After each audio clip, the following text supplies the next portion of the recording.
Hello दोस्तों, आपका स्वागत है आपके अपने चैनल बालक ज्ञान में। दोस्तों आज हम आप लोग के लिए केमिस्ट्री के छठा चैप्टर लाए हुए हैं।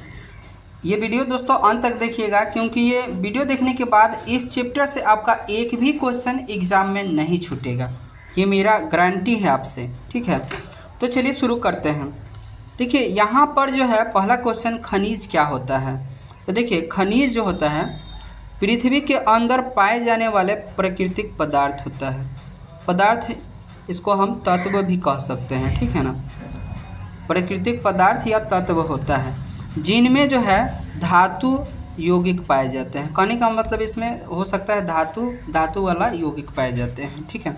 कहने का मतलब है दोस्तों कि जब मान लीजिए हम खुदाई करते हैं कहीं ज़मीन के अंदर, तो वहाँ से हमें कोई पदार्थ मिला, तो उस पदार्थ के अंदर देखना होगा ना कि कौन सा धातु है, क्या है, ठीक है। तो उसको खनिज कहा जाता है, ठीक है ना। खनिज से ही हमें प्राप्त होता है तत्व, और उसके बाद तत्व को ही क्या होता है, तत्व को कितने भाग में बांट दिया गया है, हालांकि 3 भाग में बांट दिया गया है।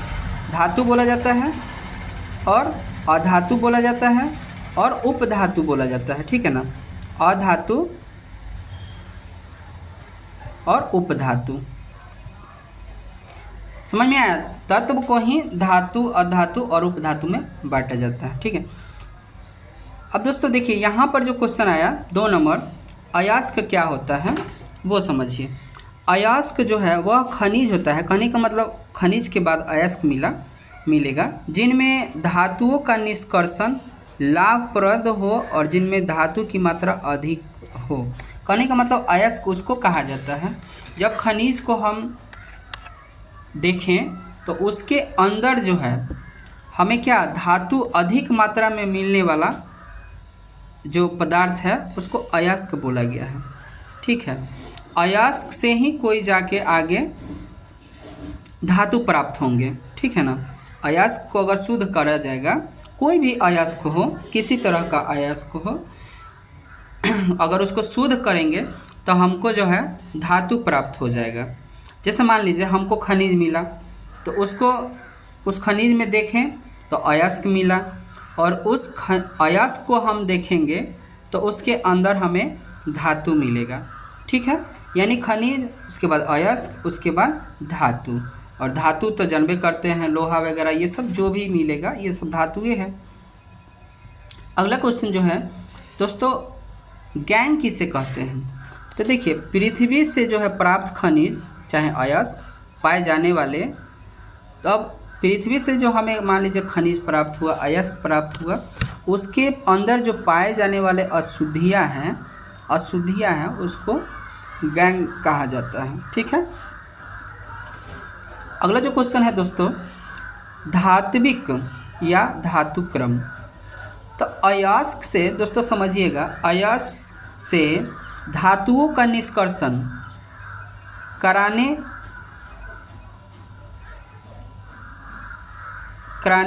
तथा यहाँ पर क्या मिस्टेक है, टाइपिंग मिस्टेक, तथा धातु प्राप्त करने की प्रक्रिया को, कहने का मतलब है दोस्तों ना कि अयस्क से धातु निष्कर्षण करने की प्रक्रिया को धात्विक क्रम कहते हैं। यानी अयस्क से, मान लीजिए ये अयस्क है और ये अयस्क है, और इससे हम धातु प्राप्त कर लिए, ठीक।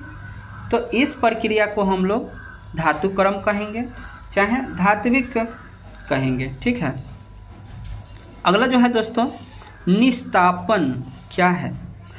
दोस्तों समझिएगा कि कार्बोनेट जो है अयस्क होता है, कार्बोनेट अयस्क यानी उसमें कार्बन की मात्रा हो, कार्बोनेट अयस्क को वायु के अनुपस्थिति में, मतलब कार्बोनेट अयस्क है उसको हवा नहीं होना चाहिए, वायु के अनुपस्थिति में अयस्क को खूब गर्म किया जाता है। गर्म करके ऑक्साइड में, ऑक्साइड मतलब समझते हैं, O2 ऑक्साइड में परिवर्तित कर दिया जाता है। परिवर्तित करना निस्तापन कहलाता है। कहने का मतलब है दोस्तों कि कार्बोनेट अयस्क है, कोई भी कार्बोनेट अयस्क है, उसको गर्म कर रहे हैं बिना हवा वाला एरिया में, तो वो क्या हो रहा है ना कि गर्म होके और वो ऑक्साइड में बदल जा रहा है। इस प्रक्रिया को हम लोग निस्तापन कहेंगे। ठीक है, अगला जो क्वेश्चन है, भर्जन क्या है दोस्तों? भर्जन समझिएगा, सल्फाइड अयस्क। सल्फाइड अयस्क का मतलब क्या होता है? सल्फर वाला, ठीक है ना, सल्फर वाला। तो सल्फर वाला अयस्क यानी सल्फाइड अयस्क को वायु की उपस्थिति में, मतलब वायु रहे नहीं, हवा रहे, वायु की उपस्थिति में गर्म करके ऑक्साइड में परिवर्तित करना भर्जन कहलाता है। यानी सल्फाइड अयस्क को वायु रहता है वहाँ पे हम गर्म करते हैं तो वो क्या होता है कि ऑक्साइड में बदल जाता है, ठीक है ना, ऑक्साइड में बदल जाता है।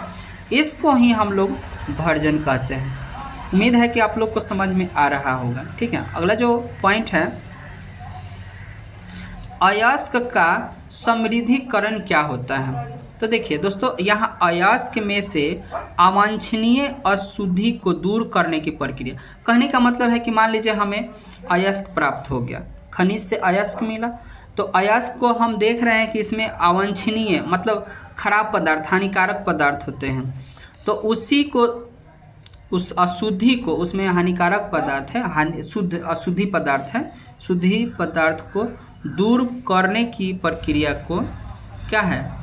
अयस्क जो है, अयस्क का समृद्धिकरण कहलाता है। ठीक है, कहने का मतलब है दोस्तों कि अयस्क से जो हानिकारक पदार्थ हैं उसको दूर करने की प्रक्रिया को क्या, ये अयस्क लिखा हुआ है, अयस्क समृद्धिकरण कहते हैं। ठीक है ना।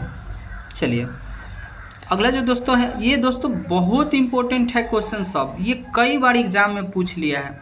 आप लोग ध्यान से समझिए और देखिए, इसको याद करिए।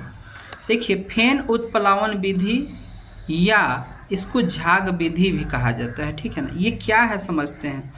इस विधि में क्या होता है कि सल्फाइड के अयस्क को सांद्रण किया जाता है। इसमें एक बड़े आयताकार बर्तन में चीर का तेल और पानी भरकर बारीक पीसा हुआ अयस्क में तेजी से हवा प्रवाहित किया जाता है और सल्फाइड अयस्क तेल के झाग बनकर ऊपर तैरने लगता है, जिससे फेन उत्प्लावन विधि कहते हैं। समझिएगा दोस्तों, मान लीजिए ये सल्फाइड अयस्क के सांद्रण करने की विधि है। ठीक है, क्या किया जाता है कि एक बर्तन ले लिया जाता है। ठीक, इस बर्तन में जो है चीर का तेल ले लिया जाता है और पानी ले लिया जाता है, और जो अयस्क है, कौन सा अयस्क? सल्फाइड अयस्क, इसको इसमें डाला जाता है। ठीक, ये तीनों चीज़ को इसमें डाल दिए, जल डाल दिए, चीर का तेल डाल दिए और सल्फाइड अयस्क को डाल दिए, और उसमें क्या किए ना कि प्रेशर हवा का देने लगे। तब प्रेशर देने लगेंगे तो क्या होगा कि उस पर ना झाग बनाकर, सल्फाइड अयस्क झाग बनाकर, मतलब झाग मतलब होता है फेन बनाकर क्या होता है, उसकी जल की ऊपरी सतह पर तैरने लगता है। ठीक है ना, जिसको फेन उत्प्लावन विधि कहते हैं। ठीक है, समझ में आ गया होगा हमको उम्मीद है। ठीक है, अगला जो क्वेश्चन है, आसवन विधि क्या है? तो देखिए, वैसे धातुएं जिनका क्वथनांक कम होता है, कहने का मतलब है कि बहुत, देखिए दुनिया में जो है ना धातु के कमी नहीं है। कुछ धातु ऐसे होते हैं कि बहुत जल्दी गर्म हो जाते हैं, कुछ धातु ऐसे होते हैं जो बहुत टाइम लगा के गर्म होते हैं। तो ऐसे ही बात है कि वैसे धातुएं जिनका क्वथनांक कम होता है उनका शोधन जिस विधि से किया जाता है उसको हम आसवन विधि कहा जाता है। जैसे में मान लीजिए जिंक है, Hg है, ये सब जो है इसका क्वथनांक कम होता है।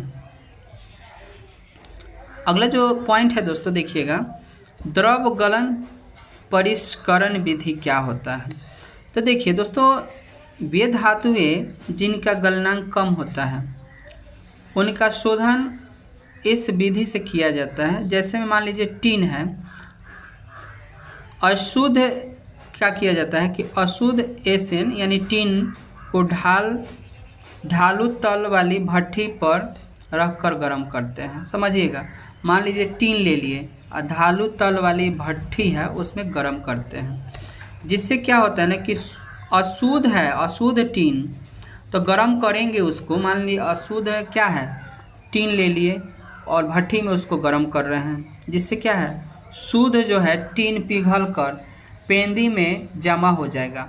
मतलब मान लीजिए है भट्ठी है, ठीक, इसमें हम अशुद्ध टीन डाल दिए, इसमें अशुद्ध टीन है और इसके अंदर से है आँच लगा रहे हैं, मतलब इसको गर्म कर रहे हैं, तो जो शुद्ध होगा ना उसकी तली में जमा हो जाएगा, ठीक है, जमा हो जाएगा। जबकि अशुद्ध का गलनांक अधिक होने पर वह तल्लु से शेष रह जाता है। कहने का मतलब है अब उसको जो है शुद्ध जो है टीन तली में जम गया और उसको अलग कर देंगे तो हमको प्राप्त हो जाएगा टीन शुद्ध, अशुद्धि को बाहर निकाल देंगे, ठीक है। इस तरीका के जो है परिष्करण विधि कहा जाता है, द्रव गलन परिसरण विधि, यानी कहने का मतलब द्रव के रूप में गल जाना परिसरण विधि है।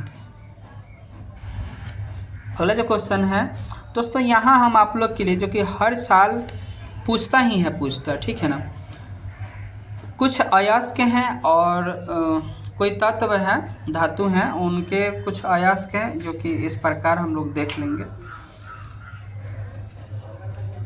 एल्युमिनिया है, इसका अयस्क होता है बॉक्साइट, क्रायोलाइट और कोरंडम, ठीक। जिंक है, इसका अयस्क है जिंक ब्लेड, कैलेमाइन और जिंकाइट। ये याद कर लीजिएगा, ठीक है, क्योंकि एग्ज़ाम में आएगा तो आएगा ही, एकदम तय है, हर साल पूछता है।